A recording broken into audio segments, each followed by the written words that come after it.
Welcome back. It's Race Day on Fox Sports Radio. Your host, D'Amico and Michele Rahal. Thanks to the guys back at the shop. Canadian Mike, Steve, all you guys do a great job each and every weekend. Thank you so much. We appreciate it. I got to send out some thoughts. My Uncle Mark in the hospital, really struggling right now. Fell off the back of a golf cart, hit his head, fractured his skull, and was airlifted to a hospital. So not the way he wanted to spend his Memorial Day weekend.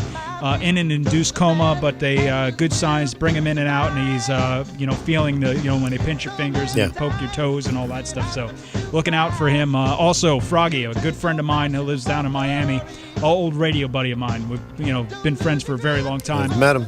And his dad, remember? We were stuck in that traffic heading to Homestead Miami Speedway, and it was because his dad flipped his truck in traffic and then still made it out to the race later on that day after visiting the hospital. That's how much of a race fan he is. But Froggy has some he's going to have to go through some brain surgery as well, so our thoughts are with him here in the next few months. And as always, Adriana and Zach, two of our little friends here on the program that we're always thinking about those guys as well. Let's go to the phones, little one and done. Let's go to John in Cleveland. Welcome to Race Day on Fox Sports Radio. What's up, John? Hi guys. First, happy Memorial Day weekend, and you're both my Facebook friends. Anyways, for the 500, it's going to be a battle between Ganassi's boys and also the Fast team with Alex and Bruno. For the 600, I'd love to see either the 17, 31, 16, or even the 47 win.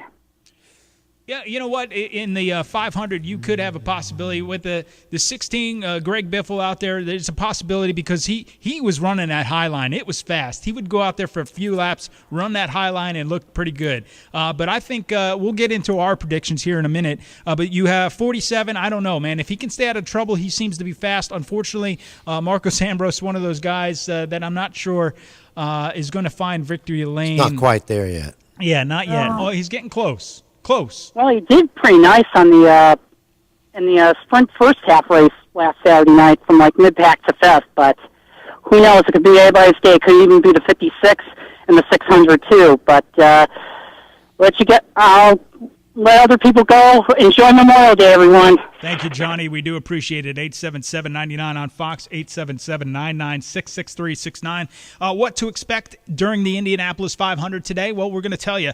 It is a game. It is a chess game. It's a lot of strategy being played, and that's part of this game. A lot of people sit there and go, it's not that exciting racing. You have to figure out the strategies that they're using, what they plan on doing when a yellow comes out or the caution comes out or we run a bunch of green flag laps. There's a strategy involved in this whole thing. And these guys, like a Tim Cindric from Penske, Roger Penske himself, Chip Ganassi, these guys are sitting on top of that box. Michael Andretti, all these guys sit up there and they're pushing, the calculator buttons. How can we figure this? What happens if we did this? What about the weight on the car? How can he adjust this? Save fuel here. There's all that going on at once. So that is something to watch during this race. Also, the females, I can't wait to see what Simona Di Silvestro can do out there. I'm really happy with her and how she's been able to adapt to these ovals that quickly. Also, Anna Beatrice, she has a great opportunity as well. I think if she has an opportunity, she'll try to run up in the front. I'm not sure she'll win, but it'll be all about track position and about when the caution comes out. My prediction very quickly is Helio Castroneves is going to try to lay down the immediate dominance for psychological reasons, and that willpower will do the same. They'll try to stick together. First caution, I think, is going to come early, and that will be when you see the people come out of sequence, and I think they will be the people coming out of sequence for Ganassi will be Ryan Briscoe, Alex Tagliani, Scott Dixon, Graham Rahal, Ed Carpenter. I think they'll all come out of sequence in order that something that goes on later in the race. I don't think anybody believes they're going to beat Willpower or Castroneves in sheer speed and the ability to work as a team. So I think coming out of sequence is what they're going to try to do. But it's got to be an early caution, which I predict will happen for sure. Helio Castroneves is my pick because he won the Pit Crew Challenge as well with what they have over there, and he also won the pole. Obviously, he's done this before. Let's see if he can pull it off again. Now, I will say this. It hasn't been done very often. I think there's only 4 drivers ever pull that off. So he would be going for his 4th. My win. pick's Will Power. Really? That's a pretty good one. Mine is Elio Castroneves. So we'll have to see how this all plays out. Some tweets coming in.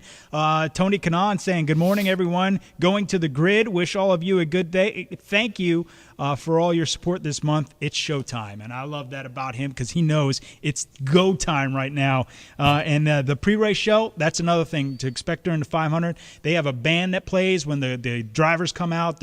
They all sit on the grid. It is a real cool pre-race show. Yep. So stick around for that as well. That's going to be neat. Now, for the 600, this is an endurance race, something different. Strategy is played out here. Make it to that 500-mile mark and then figure out, what do I got left? Where's my track position? Is this going to be a gas strategy here at the end, or the green-white checker is going to come into play? And we'll not know until probably 300 miles into this race what the last 300 are going to stack up like.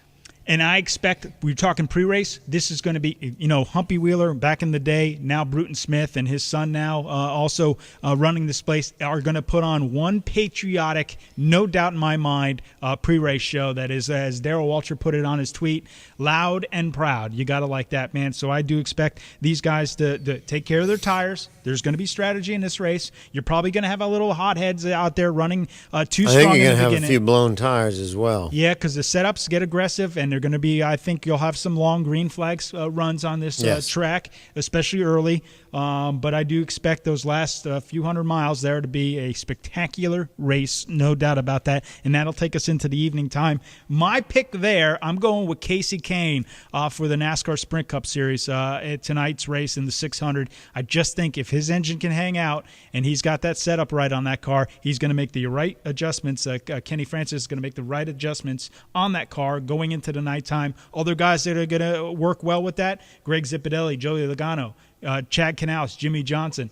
I think Jeff Burton's going to be a player here at the end of this race as well. Not sure he's going to get the win. My prediction is Casey Kane for this race. And mine is Kurt Busch. Yeah, I mean, he's another guy with his crew chief, Steve Addington. I think you're going to see some great stuff 60. there. So we got a lot going on. Don't forget, you got Dan and Derek coming up next. I'm going to join them, so we'll get all that. Plus, let's find out what to watch today as we get closer to all the start times of these races.